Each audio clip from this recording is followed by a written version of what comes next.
नमस्कार दोस्तों। कहानी शुरू करने से पहले मैं आपको ये बताना चाहती हूँ कि अगर आप मोरल एंड मोटिवेशन कहानी सुनना पसंद करते हैं तो आप मेरे दूसरे चैनल एम्पावर द लाइफ पर आ सकते हैं। आपका वहाँ स्वागत है। द गोल्डन स्टोरीज में आपका स्वागत है। आइए सुनते हैं मुंशी प्रेमचंद्र द्वारा लिखी कहानी न्याय नबी का नीति निर्वाह। हजरत मोहम्मद को इल्हाम हुए थोड़े ही दिन हुए थे। 10-5 पड़ोसियों और निकट के संबंधियों के सिवा अभी और कोई उनके दीन पर ईमान न लाया था। यहाँ तक कि उनकी लड़की जैनब और दामाद अबुल आस भी, जिनका विवाह इल्हाम के पहले ही हो चुका था, अभी तक नए धर्म में दीक्षित न हुए थे। जैनब कई बार अपने मैके गई थी और अपने पिता के ज्ञानोपदेश सुने थे। वे दिल से इस्लाम पर श्रद्धा रखती थी, लेकिन अबुल आस के कारण दीक्षा लेने का साहस न कर सकती थी। अबुल आस विचार स्वातंत्र्य का समर्थक था। वे कुशल व्यापारी था। मक्के से खजूर, मेवे आदि जिनसे लेकर बंदरगाहों को चलाना किया करता था। बहुत ही ईमानदार, लेन देन का खरा, शर्मशील मनुष्य था, जिसे इहलोक से इतनी फुर्सत न थी कि परलोक की चिंता करे। जैनब के सामने कठिन समस्या थी। आत्मा धर्म की ओर थी, हृदय पति की ओर। न धर्म को छोड़ सकती थी, न पति को। घर के अन्य प्राणी मूर्ति पूजक थे और इस नए संप्रदाय के शत्रु। जैनब अपनी लगन को छुपाती रहती, यहाँ तक कि पति से भी अपनी व्यथा ना कह सकती। वे धार्मिक सहिष्णुता के दिन ना थे। बात बात पर खून की नदियां बहती थी। खानदान के खानदान मिट जाते थे। अरब की अलौकिक वीरता पारस्परिक कलह में व्यक्त होती थी। राजनीतिक संगठन का नाम ना था। खून का बदला खून, धन हानि का बदला खून, अपमान का बदला खून। मानव रक्त ही से सभी झगड़ों का निपटारा होता था। ऐसी अवस्था में अपने धर्मानुराग को प्रकट करना अबुल आस के शक्तिशाली परिवार को मोहम्मद और उनके गिने गिनाए अनुयायियों से टकराना था। उधर प्रेम का बंधन पैरों को जकड़े हुए था। कुरश जाति के लोग ऐसे मिश्रित विवाहों को परिवार के लिए कलंक समझते थे। माया और धर्म की द्विधा में पड़ी हुई जैनब कुढ़ती रहती थी। धर्म का अनुराग एक दुर्लभ वस्तु है, किंतु जब उसका वेग उठता है तब बड़े प्रचंड रूप से उठता है। दोपहर का समय था। धूप इतनी तेज थी कि उसकी ओर ताकते हुए आंखों से चिंगारियां निकलती थी। हजरत मोहम्मद अपने मकान में चिंतामग्न बैठे हुए थे। निराशा चारों ओर अंधकार के रूप में दिखाई देती थी। जुबेदा भी पास बैठी हुई एक फटा कुर्ता सी रही थी।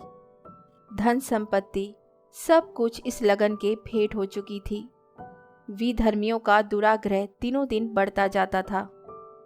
इस्लाम के अनुयायियों को भांति भांति की यातनाएं दी जा रही थी। स्वयं हजरत को घर से निकलना मुश्किल था। खौफ होता था कि कहीं लोग उन पर ईंट पत्थर ना फेंकने लगे। खबर आती थी कि आज अमुक मुसलमान का घर लूटा गया, आज फला को लोगों ने 9 आहत किया। हजरत ये खबरें सुन सुनकर विकल हो जाते थे और बार बार सुधा से धैर्य और क्षमा की याचना करते थे। हजरत ने फरमाया, मुझे ये लोग अब यहाँ ना रहने देंगे। मैं खुद सब कुछ झेल सकता हूँ, पर अपने दोस्तों की तकलीफ नहीं देखी जाती।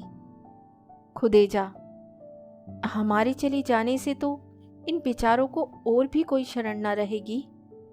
अभी कम से कम आपके पास आकर रो तो लेते हैं। मुसीबत में रोने का सहारा कम नहीं होता। हजरत, तो मैं अकेले थोड़े ही जाना चाहता हूँ। मैं अपने सब दोस्तों को साथ लेकर जाने का इरादा रखता हूँ। अभी हम लोग यहाँ बिखरे हुए हैं। कोई किसी की मदद को नहीं पहुँच सकता। हम बस एक ही जगह एक कुटुंब की तरह रहेंगे तो किसी को हमारे ऊपर हमला करने की हिम्मत ना होगी। हम अपनी मिली हुई शक्ति से बालू का ढेर तो हो ही सकते हैं, जिस पर चढ़ने का किसी को साहस ना होगा। सहसा जैनब घर में दाखिल हुई। उसके साथ ना कोई आदमी था, ना कोई आदमजात। ऐसा मालूम होता था कि कहीं से भागी चली आ रही है। खुदेजा ने उसे गले लगाकर कहा, क्या हुआ जैनब, खैरियत तो है?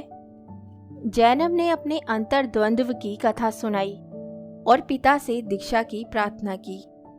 हजरत मोहम्मद आंखों में आंसू भरकर बोले, जैनब, मेरे लिए इससे ज्यादा खुशी की और कोई बात नहीं हो सकती, लेकिन डरता हूं कि तुम्हारा क्या हाल होगा।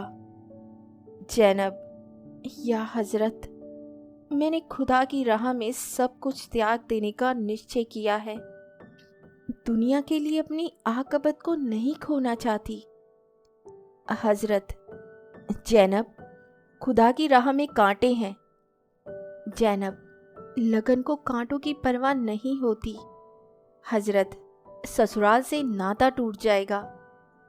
जैनब, खुदा से तो नाता जुड़ जाएगा। हजरत, और अबुलास। जैनब की आंखों में आंसू डबडबा आए। कातर स्वर में बोली, अब्बा जान, इसी बेड़ी ने इतने दिनों मुझे बांधे रखा था, नहीं तो मैं कब की आपकी शरण में आ चुकी होती। मैं जानती हूँ उनसे जुदा होकर जीती ना रहूंगी, और शायद उनको भी मेरा वियोग दुस्सह होगा, पर मुझे विश्वास है कि एक दिन जरूर आएगा जब वे खुदा पर ईमान लाएंगे और मुझे फिर उनकी सेवा का अवसर मिलेगा। हजरत, बेटी, अबुलास ईमानदार है, दयाशील है, सत्य वक्ता है, किंतु उसका अहंकार शायद अंत तक उसे ईश्वर से विमुख रखे है। वह तकदीर को नहीं मानता, आत्मा को नहीं मानता, स्वर्ग और नरक को नहीं मानता। कहता है सृष्टि संचालन के लिए खुदा की जरूरत ही क्या है, हम उससे क्यों डरें। विवेक और बुद्धि की हिदायत हमारे लिए काफी है। ऐसा आदमी खुदा पर ईमान नहीं ला सकता। अधर्म को जीतना आसान है, पर जब वे दर्शन का रूप धारण कर लेता है तो अजय हो जाता है। जैनब ने निश्चयात्मक भाव से कहा, हजरत, आत्मा का उपकार जिसमें हो मुझे वह चाहिए। मैं किसी इंसान को अपने और खुदा के बीच में ना रहने दूंगी। हजरत, खुदा तुझ पर दया करे बेटी, तेरी बातों ने दिल खुश कर दिया। ये कहकर उन्होंने जैनब को प्रेम से गले लगा लिया। दूसरे दिन जैनब को जामा मस्जिद में यथाविधि कलमा पढ़ाया गया। कुरैशियों ने जब वह खबर पाई तब वे चल उठे, गजब खुदा का! इस्लाम ने तो बड़े बड़े घरों पर हाथ साफ करना शुरू किया। अगर यही हाल रहा तो धीरे धीरे उसकी शक्ति इतनी बढ़ जाएगी कि उसका सामना करना कठिन हो जाएगा। लोग अबुलास के घर पर जमा हुए। अबू सुफियान ने, जो इस्लाम के शत्रुओं से सबसे प्रतिष्ठित व्यक्ति थे और जो बाद को इस्लाम पर ईमान लाया, अबुलास से कहा, तुम्हें अपनी बीवी को तलाक देना पड़ेगा। अबुल, हरगिज नहीं। अबूसी, तो क्या तुम भी मुसलमान हो जाओगे? अबू, हरगिज नहीं। अबूसी, जो उसे मोहम्मद ही के घर रहना पड़ेगा? अबू, हरगिज नहीं। आप मुझे आज्ञा दीजिए कि उसे अपने घर लाऊं। अबूसी, हरगिज नहीं। अबू, क्या यह नहीं हो सकता कि मेरे घर में रहकर वे अपने मतानुसार खुदा की बंदगी करे? हरगिज नहीं। अबू, मेरी कौम मेरे साथ इतनी भी सहानुभूति ना करेगी? अबूसी, हरगिज नहीं। अबू, तो फिर आप लोग मुझे अपने समाज से पतित कर दीजिए। मुझे पतित होना मंजूर है। आप लोग चाहे जो सजा दें, वे सब मंजूर है, पर मैं अपनी बीवी को तलाक नहीं दे सकता। मैं किसी की धार्मिक स्वाधीनता का अपहरण नहीं करना चाहता, और वह भी अपनी बीवी की। अबूसी, कुरैश में क्या और लड़कियां नहीं हैं? अबू, जैनब किसी कोई नहीं। अबूसी, हम ऐसी लड़कियां बता सकते हैं जो चांद को लज्जित कर दे। अबू, मैं सौंदर्य का उपासक नहीं। अबूसी, ऐसी लड़कियां दे सकता हूं जो गृह प्रबंध में निपुण हो, बातें ऐसी करें जो मुंह से फूल झरे, भोजन ऐसा बनाए कि बीमार को भी रुचि हो, और सीने पिरोने में इतनी कुशल कि पुराने कपड़े को नया कर दे। अबू, मैं इन गुणों में किसी का भी उपासक नहीं। मैं प्रेम और केवल प्रेम का भक्त हूं, और मुझे विश्वास है कि जैनब का सा प्रेम मुझे सारी दुनिया में नहीं मिल सकता। अबूसी, प्रेम होता तो तुम्हें छोड़कर दगा न करती। अबू, मैं नहीं चाहता कि प्रेम के लिए कोई अपने आत्मस्वातंत्र्य का त्याग करे। अबूसी, इसका मतलब यह है कि तुम समाज के विरोधी बनकर रहना चाहते हो? अपनी आंखों की कसम, समाज अपने ऊपर यह अत्याचार ना होने देगा। मैं समझाए जाता हूं, ना मानोगे तो रोओगे। अबू और उनकी टोली के लोग तो धमकियां देकर उधर गए। इधर अबुल आस ने लकड़ी संभाली और ससुराल जा पहुंचे। शाम हो गई थी। हजरत अपने मुरीदों के साथ मगारिब की नमाज पढ़ रहे थे। अबुल आस ने उन्हें सलाम किया और जब तक नमाज होती रही गौर से देखते रहे। आदमियों की कतारों का एक साथ उठना, बैठना और सजदे करना देखकर उनके दिल पर गहरा प्रभाव पड़ रहा था। वह अज्ञात भाव से संगत के साथ बैठते, झुकते और खड़े हो जाते थे।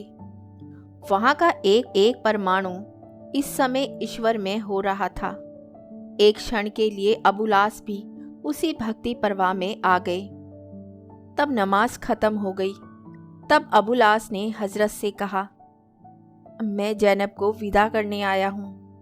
हजरत ने विस्मित होकर कहा, तुम्हें मालूम नहीं कि वह खुदा और रसूल पर ईमान ला चुकी है? अबू, जी हाँ, मालूम है। हजरत, इस्लाम ऐसे संबंधों का निषेध करता है। अबू, क्या? इसका मतलब है कि जैनब ने मुझे तलाक दे दिया?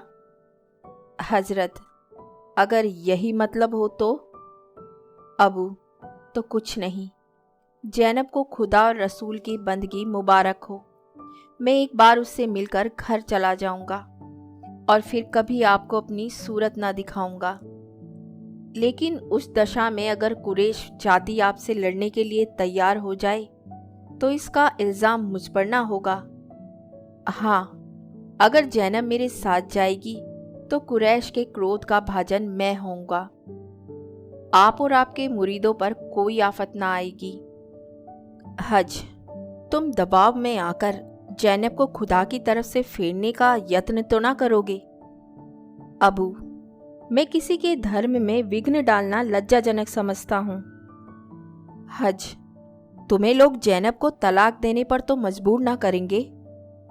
अबू, मैं जैनब को तलाक देने के पहले जिंदगी को तलाक दे दूंगा। हजरत को अबुल आस की बातों से इत्मीनान हो गया। आस को हरम में जैनब से मिलने का अवसर मिला। आस ने पूछा, जैनब, मैं तुम्हें साथ ले चलने आया हूँ। धर्म के बदलने से कहीं तुम्हारा मन तो नहीं बदल गया? जैनब रोती हुई पति के पैरों पर गिर पड़ी और बोली, स्वामी, धर्म बार बार मिलता है, हृदय केवल एक बार। मैं आपकी हूँ, चाहे यहाँ रहूं चाहे वहां, लेकिन समाज मुझे आपकी सेवा में रहने देगा? अबू, यदि समाज ना रहने देगा तो मैं समाज से ही निकल जाऊंगा। दुनिया में रहने के लिए बहुत स्थान है। रहा मैं, तुम खूब जानती हो कि किसी के धर्म में विघ्न डालना मेरे सिद्धांत के प्रतिकूल है। जैनब चली तो खुदेजा ने उसे बदशाह के लालों का एक बहुमूल्य हार विदाई में दिया। इस्लाम पर विधर्मियों के अत्याचार दिन दिन बढ़ने लगे। अवेलना की दशा में निकलकर उसने भय के क्षेत्र में प्रवेश किया। शत्रुओं ने उससे समूल नाश करने की आयोजना करना शुरू की। दूर दूर के कबीलों से मदद मांगी गई। इस्लाम में इतनी शक्ति ना थी कि शस्त्र बल से शत्रुओं को दबा सके। हजरत मोहम्मद ने अंत को मक्का छोड़कर मदीने की राह ली। उनके कितने ही भक्तों ने उनके साथ हिजरत की। मदीने में पहुंचकर मुसलमानों में एक नई शक्ति, एक नई स्फूर्ति का उदय हुआ। वे निशंक होकर धर्म का पालन करने लगे। अब पड़ोसियों से दबने और छिपने की जरूरत ना थी। आत्मविश्वास बढ़ा। इधर भी विधर्मियों का सामना करने की तैयारियां होने लगी। एक दिन अबुल आस ने आकर स्त्री से कहा, जैनब, हमारे नेताओं ने इस्लाम पर जिहाद करने की घोषणा कर दी। जैनब ने घबरा कर कहा, अब तो वे लोग यहाँ से चले गए, फिर जिहाद की क्या जरूरत? अबू, मक्का से चले गए, अरब से तो नहीं चले गए। उनकी जातियां बढ़ती जा रही है। जिहाद के सिवा और कोई उपाय नहीं। मेरा उस जिहाद में शरीक होना बहुत जरूरी है। जैन, अगर तुम्हारा दिल तुम्हें मजबूर कर रहा है तो शौक से जाओ, लेकिन मुझे भी साथ लेते चलो। अबू, अपने साथ? जैन, हाँ, मैं वहां आहत मुसलमानों की सेवा शुश्रूषा करूंगी। अबू, शौक से चलो। घोर संग्राम हुआ। दोनों दलों ने खूब दिल के अरमान निकाले। भाई भाई से, मित्र मित्र से, बाप बेटे से लड़ा। सिद्ध हो गया कि धर्म का बंधन रक्त और वीर्य के बंधन से सुदृढ़ है। दोनों दल वाले वीर थे। अंतर यह था कि मुसलमानों में नया धर्मानुराग था। मृत्यु के पश्चात स्वर्ग की आशा थी। दिलों में आत्मविश्वास था, जो नवजात संप्रदायों का लक्षण है। विधर्मियों में बलिदान का वे भाव लुप्त था। कई दिन तक लड़ाई होती रही। मुसलमानों की संख्या बहुत कम थी, पर अंत में उनके धर्मोत्साह ने मैदान मार लिया। विधर्मियों में अधिकांश काम आए, कुछ घायल हुए और कुछ कैद कर लिए गए। अबुल आस भी इन्हीं कैदियों में थे। जैनब को जो ही ये मालूम हुआ, उसने हजरत मोहम्मद की सेवा में अबुल आस का मुक्तिधन भेजा। ये वही बहुमूल्य हार था जो खुदेजा ने उसे दिया था। वे अपने पिता को उस धर्म संकट में नहीं डालना चाहती थी जो मुक्तिधन के अभाव की दशा में उन पर पड़ता। हजरत ने ये हार देखा तो खुदेजा की याद ताजा हो गई। मधुर स्मृतियों से चित्त चंचल हो उठा। अगर खुदेजा जीवित होती तो उसकी सिफारिश का असर उन पर इससे ज़्यादा ना होता जितना इस हार से हुआ। मानो स्वयं खुदेजा इस हार के रूप में आई थी। अबुल आस के प्रति हृदय कोमल हो गया। उसे सजा दी गई। ये हार ले लिया गया तो खुदेजा की आत्मा को कितना दुख होगा। उन्होंने कैदियों का फैसला करने के लिए एक पंचायत नियुक्त कर दी थी। यद्यपि पंचों में सभी हजरत के इष्ट मित्र थे, पर इस्लाम की शिक्षा उनके दिलों में पुरानी आदतें, पुरानी चेष्टाएं ना मिटा सकी थी। उनमें अधिकांश ऐसे थे जिनको अबुल आस से पारिवारिक द्वेष था, जो उनसे किसी पुराने खून का बदला लेना चाहते थे। इस्लाम ने उनमें क्षमा और अहिंसा के भावों को अंकुरित ना किया हो, पर साम्यवाद को उनके रोम रोम में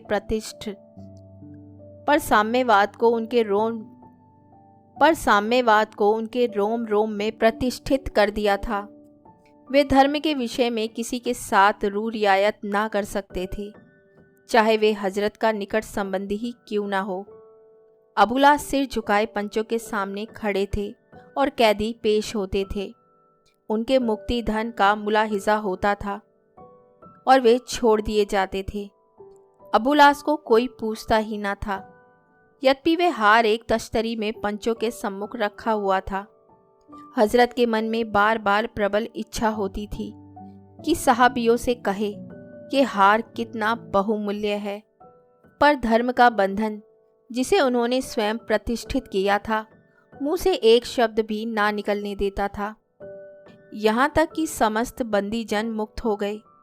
अबुलास अकेला सिर झुकाए खड़ा रहा।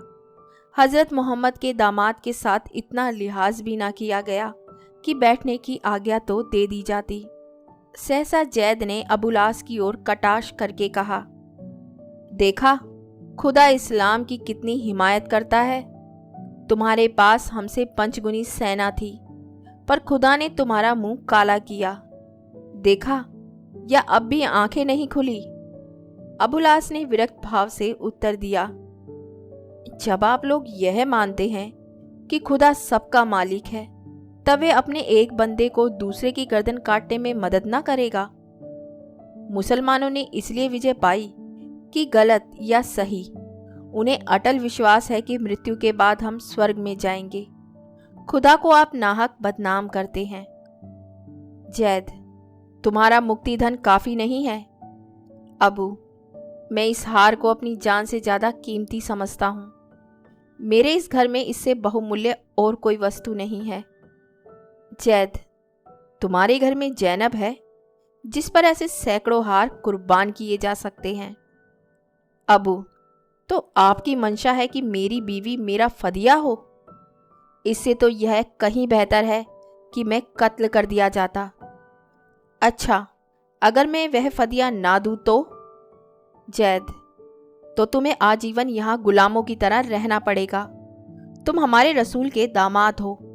इस रिश्ते से हम तुम्हारा लिहाज करेंगे, पर तुम गुलाम ही समझे जाओगे।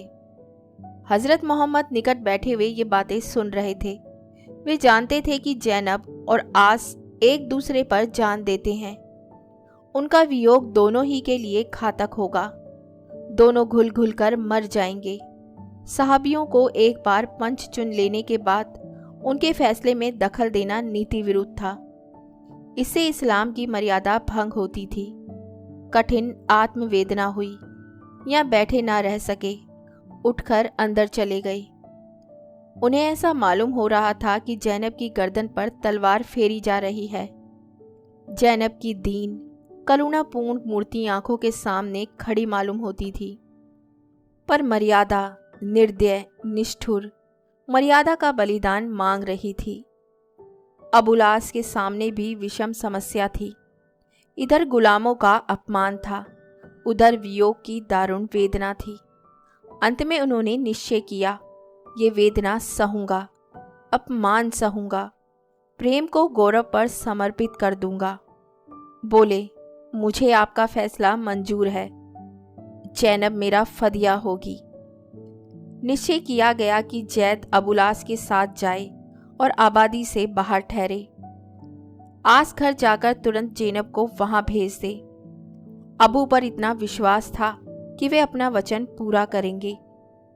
अबू घर पहुंचे तो जैनब उनसे गले मिलने दौड़ी। अबू हट गए और कातर स्वर में बोले, नहीं जैनब, मैं तुमसे गले ना मिलूंगा। मैं तुम्हें अपने फदिये के रूप में दे आया। अब मेरा तुमसे कोई संबंध नहीं है। यह तुम्हारा हार है, ले लो और फौरन यहाँ से चलने की तैयारी करो। जैद तुम्हें लेने को आए हैं। जैनब पर वज्र सा गिर पड़ा, पैर बंध गए, वहीं चित्र की भांति खड़ी रह गई। वज्र ने रक्त को जला दिया, आंसुओं को सुखा दिया। चेतना ही ना रही, रोती और बिलकती क्या। एक क्षण के बाद उसने एक बार माथा ठोका, निर्दयी तकदीर के सामने सिर झुका दिया, चलने को तैयार हो गई। घोर नैराश्य इतना दुखदाई नहीं होता जितना हम समझते हैं। उसमें एक रसहीन शांति होती है। जहाँ सुख की आशा नहीं, वहाँ दुख का कष्ट कहाँ। मदीने में रसूल की बेटी की जितनी इज्जत होनी चाहिए उतनी होती थी। वह पिता गृह की स्वामिनी थी। धन था, मान था, गौरव था, धर्म था, प्रेम ना था। आंख में सब कुछ था, केवल पुतली ना थी। पति के वियोग में रोया करती थी। जिंदा थी, मगर जिंदा दरागोर। 3 साल 3 युगों की भांति बीते। घंटे, दिन और वर्ष साधारण व्यवहारों के लिए हैं, प्रेम के यहाँ समय का माप कुछ और ही है। उधर अबुलास द्विगुण उत्साह के साथ धनोपार्जन में लीन हुआ। महीनों घर न आता, हंसना बोलना सब भूल गया। धन ही उसके जीवन का एकमात्र आधार था। उसके प्रणय वंचित हृदय को किसी विस्मृति कारक वस्तु की चाह थी। नैराश्य और चिंता बहुधा शराब से शांत होती है, प्रेम उन्माद से। अबुलास को धनोन्माद हो गया। धन के आवरण में छिपा हुआ वियोग दुख था, माया के पर्दे में छिपा हुआ प्रेम वैराग्य। जाड़ों के दिन थे, नाड़ियों में रुधिर जमा जाता था। अबुलास मक्का से माल लाद कर एक काफिले के साथ चला। रक्कफों का एक दल भी साथ था। कुरैशियों ने मुसलमानों के कई काफिले लूट लिए थे। अबुलास को संशय था कि मुसलमानों का आक्रमण होगा, इसलिए उन्होंने मदीने की राह छोड़ एक दूसरा रास्ता इख्तियार किया। पर दुदेव मुसलमानों को टोह मिल ही गई। जैद ने 70 चुने हुए आदमियों के साथ काफिले पर धावा कर दिया। धन के भक्त धर्म के सेवकों से क्या बाजी ले जाते। 70 ने 700 को मार भगाया। कुछ मरे, अधिकांश भागे, कुछ कैद हो गए। मुसलमानों को अतुल धन हाथ लगा, कैदी खाते में मिले। अबुलास फिर कैद हो गया। कैदियों के भाग्य निर्णय के लिए नीति के अनुसार पंचायत चुनी गई। जैनब को ये खबर मिली तो आशाएं जाग उठी। आशा मरती नहीं, केवल सो जाती है। पिंजरे में बंद पक्षी की भांति फड़फड़ाने लगी। पर क्या करे, किससे कहे। अब की तो फदिये का भी कोई ठिकाना ना था। या खुदा, क्या होगा। पंचों ने अब की हजरत मोहम्मद ही को अपना प्रधान बनाया। हजरत ने इनकार किया, पर अंत में उनके आग्रह से विवश हो गए। अबुलास सिर झुकाए बैठे हुए थे। हजरत ने एक बार उन पर करुणा सूचक दृष्टि डाली, फिर सिर झुका लिया। पंचायत शुरू हुई। अन्य कैदियों के घरों से मुक्ति धन आ गया था, वे मुक्त किए गए। अबुलास के घर से मुक्ति धन न आया था। हजरत ने हुक्म दिया, इनका सारा माल और असबाब जब्त कर लिया जाए और ये उस वक्त तक बंदी रहे जब तक इन्हें कोई छुड़ाने ना आए। उनके अंतिम शब्द यह थे, अबुलास, इस्लाम की रणनीति के अनुसार तुम गुलाम हो। तुम्हें बाजार में बेचकर रुपया मुसलमानों में तकसीम होना चाहिए था, पर तुम ईमानदार आदमी हो, इसलिए तुम्हारे साथ इतनी रियायत की गई। जैनब दरवाजे के पास आड़ में बैठी हुई थी। हजरत का ये फैसला सुनकर रो पड़ी। तब घर से बाहर निकल आई और अबुलास का हाथ पकड़कर बोली, अगर मेरा शौहर गुलाम है तो मैं उसकी लौंडी हूं। हम दोनों साथ बिकेंगे या साथ कैद होंगे। हजरत, जैनब, मुझे लज्जित मत करो। मैं वही कर रहा हूं जो मेरा कर्तव्य है। न्याय पर बैठने वाले मनुष्य को प्रेम और द्वेष दोनों ही से मुक्त होना चाहिए। यद्यपि इस नीति का संस्कार मैंने ही किया है, पर अब मैं उसका स्वामी नहीं, दास हूं। अबुलास से मुझे जितना प्रेम है ये खुदा के सिवा और कोई नहीं जान सकता। यह हुक्म देते हुए मुझे जितना मानसिक और आत्मिक कष्ट हो रहा है उसका अनुमान हर एक पिता कर सकता है, पर खुदा का रसूल न्याय और नीति को अपने व्यक्तिगत भावों से कलंकित नहीं कर सकता। सहबियों ने हजरत की न्याय व्याख्या सुनी तो मुग्ध हो गए। अबू जफर ने अर्ज किया, हजरत, आपने अपना फैसला सुना दिया, लेकिन हम सब इस विषय में सहमत हैं कि अबुलास जैसे प्रतिष्ठित व्यक्ति के लिए ये दंड न्यायोचित होते हुए भी अति कठोर है, और हम सर्वसम्मति से उसे मुक्त करते हैं और उसका लूटा हुआ धन लौटा देने की आज्ञा मांगते हैं। अबुलास हजरत मोहम्मद की न्याय प्राणयता पर चकित हो गए। न्याय का इतना ऊंचा आदर्श, मर्यादा का इतना महत्व, आह, नीति पर अपना संतान प्रेम तक न्यौछावर कर दिया। महात्मा, तुम धन्य हो। ऐसे ही ममताहीन सत्पुरुषों से संसार का कल्याण होता है। ऐसे ही नीति पालकों के हाथों जातियां बनती हैं, सभ्यताएं परिष्कृत होती हैं। मक्के आकर अबुलास ने अपना हिसाब किताब साफ किया, लोगों के माल लौटाए, ऋण चुकाए और धन बार त्याग कर हजरत मोहम्मद की सेवा में पहुंच गए। जैनब की मुराद पूरी हुई। कहानी सुनने के लिए धन्यवाद। तो इसी के साथ मैं आपसे विदा लेती हूँ और कल फिर मिलती हूँ एक नई कहानी के साथ। तब तक के लिए अलविदा।